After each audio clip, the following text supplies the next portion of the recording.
Hey, this is Meredith's husband. I've got some SEO advice for you, but I'm going to keep it really simple so that you can understand it, so it makes sense, and most importantly, so you can actually use it.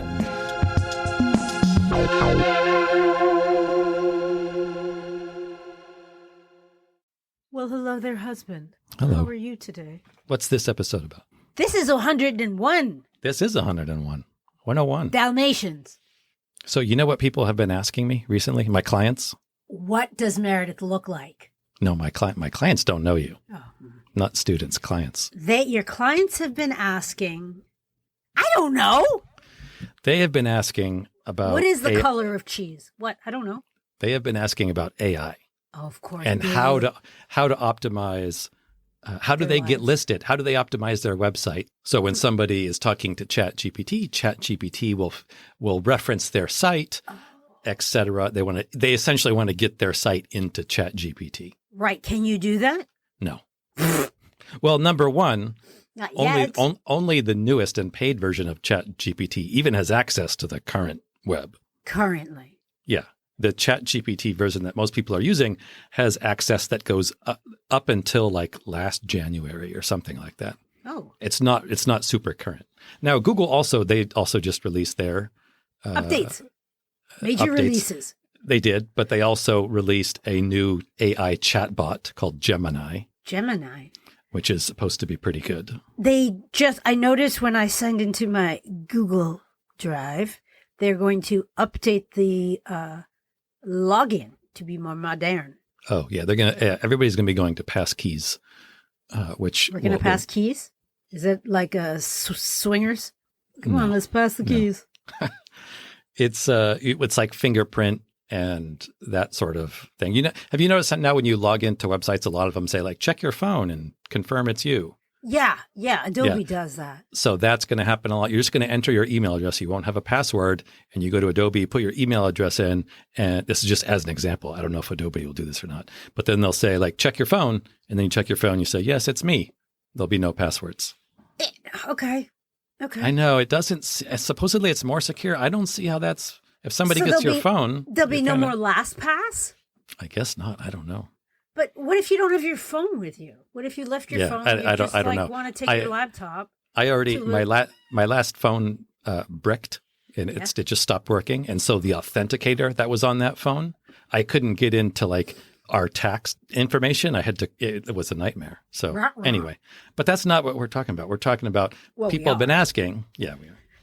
People have been asking, how do you optimize for AI? And unfortunately, you can't. It's too end of scene. Thank you for listening to the quickest podcast yet. It's still changing so rapidly that, a week ago, Gemini hadn't been released. So and next week, a new version of ChatGPT. Yeah. So it's still changing too fast. It reminds me. Remember when? Yes. We did an episode a few weeks ago. No, actually, probably more than a month ago. And I talked about Danny Sullivan, one of the public liaisons for Google, saying, "Hey, big changes are coming." Yes, I actually do. Yeah, patting myself on the back. Yeah, everybody thought that he was talking about the core updates that came soon after that. He wasn't talking about, but he was talking about the layoffs. I imagine he wasn't talking about layoffs. When I spoke with Danny. Yeah, but anyway, that's what people thought he was talking about. I suspect he was talking about a lot more than that now, based on what's been happening at Google.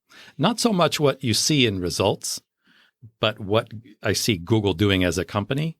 And that is? So they have, you remember I told you. Me? On the podcast or not on secretly? Secretly. When we were not recording, there's no proof. That Google had laid off their quality raters? Yes. Okay, so. Wait, their quality radars?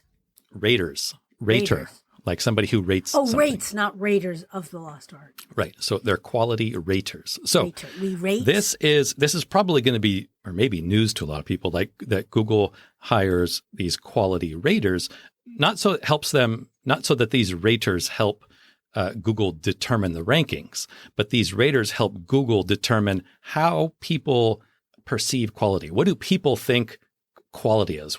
So Google wants to understand, like, I don't even know how to explain this.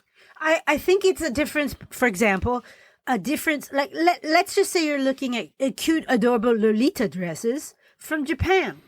Mm-hmm. And you can be looking at an authentic site, or you could be looking at a cheap knockoff site where everything's polyester and falls apart and it's not quality, like something that would be handmade I'm actually with cotton.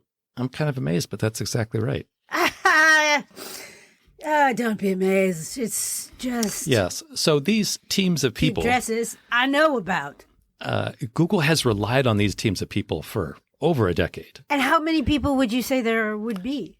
Thousands. I know that the main company they hire to do this is a company out of Australia. Oh.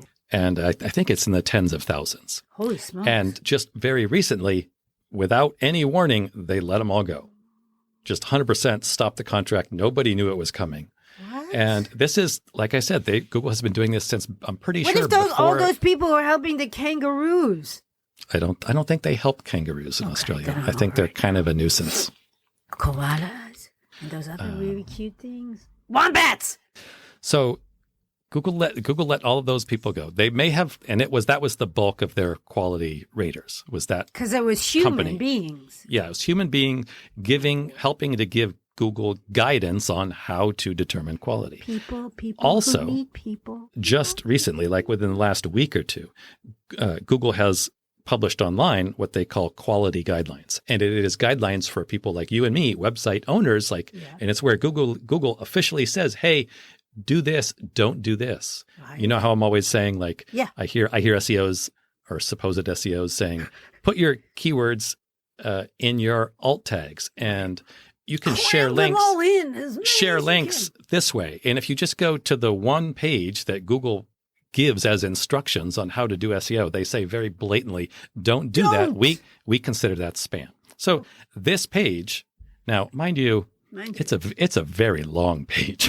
Like Yes. it is long. In fact, I think they split it up into multiple pages, but it hasn't really changed that significantly also in more than 10 years. Wow. They just released a very simplified version. Oh, how about that? Yes, very simplified version. I'm going to Don't go. try to fuck us over.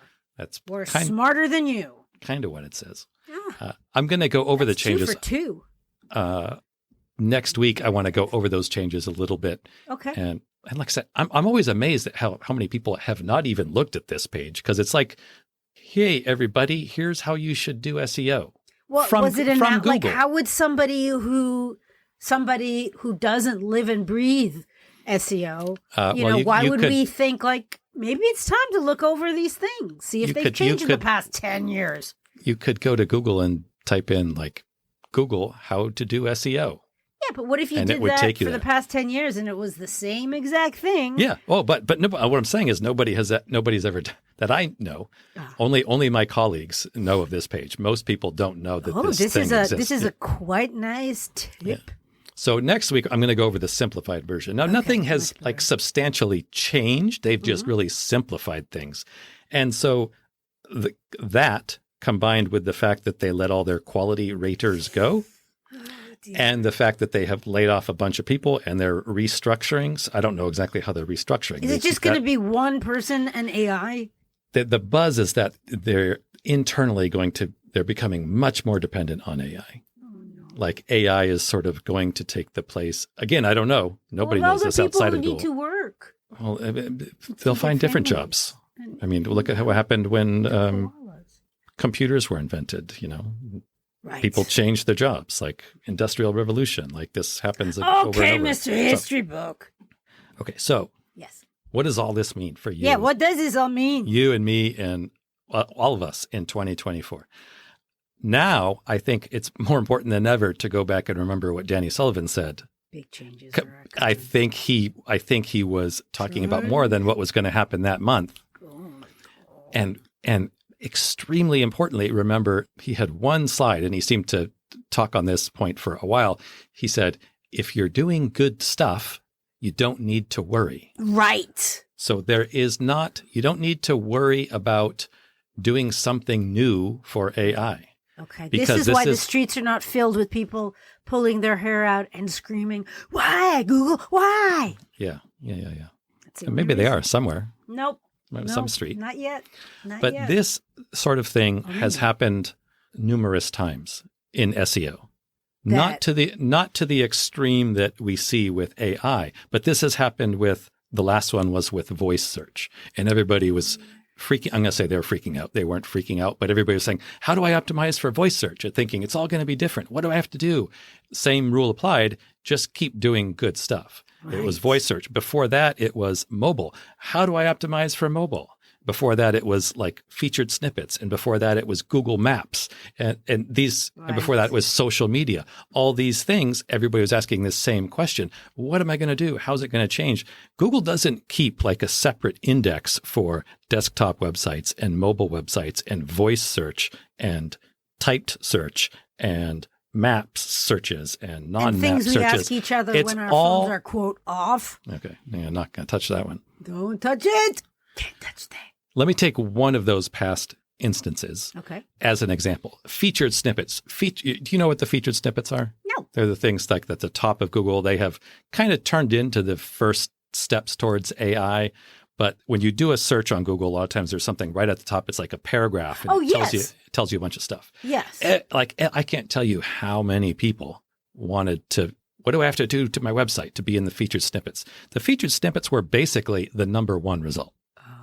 So if you optimize your site and you move up in the rankings, and do good things, you get to be number one, and then they make the number one listing a featured snippet. Holy Same smoke. Same thing with the maps. Same thing with voice search. Same thing with mobile search. Okay. So it's a continuum. Yes. So you have to keep in mind what Danny has said. If you're doing good things, you don't need to worry about it. If you're doing stuff for Google, if you're doing stuff to please Google, you're in trouble. You're in trouble. And I think that's almost his exact wording of that. And then you should also be a good person too. You could be a good person too. Nice. But in seeing these sorts of things, and granted, yes, AI it's going to be a bigger shift than I have a feeling. But in looking back over these past shifts, I can say that the people who win, the people who have long-term success and they come out on the other side of these things and they're in a good position, it's always the same. They're just focused on doing good stuff with their website. They are not focused on what is the latest trend in Google. They are not focused on... Can you just very briefly define what good things are? Good things are you're creating a good user experience. You're doing stuff, you're giving people good, valuable information they enjoy. It's easy for them to find and consume and share. You're doing good stuff. Okay. Does that make sense? Sure. And he keeps it pretty broad on purpose because that could be anything from, a site that's entertaining to a site that is like mine. It's very specific. Right. But it is what it is. But they're doing good stuff. I'm not trying to trick Google to get people to my website. Exactly. You're not offering things that you're not going to deliver. Right. So I think the thing to remember for 2024, there's going to be a lot of talk about AI. Oh, boy. And everybody's going to be freaking about how to position their sites for AI. Yes, they are. Focus on doing good stuff. Focus on creating content for your users that's going to make them happy. Yeah. Somehow. That sounds good. Dobre. That is Polish for good.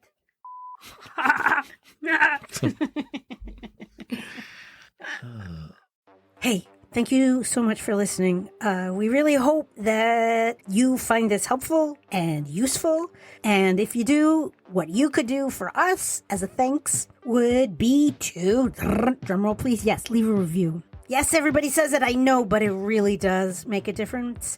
Take 3 seconds, leave as many stars, say something really nice about what you like about the podcast and maybe why other people would like it. It would mean the world to us, especially my husband. That better? All right, I'm going to try one where I'm not going to be charming.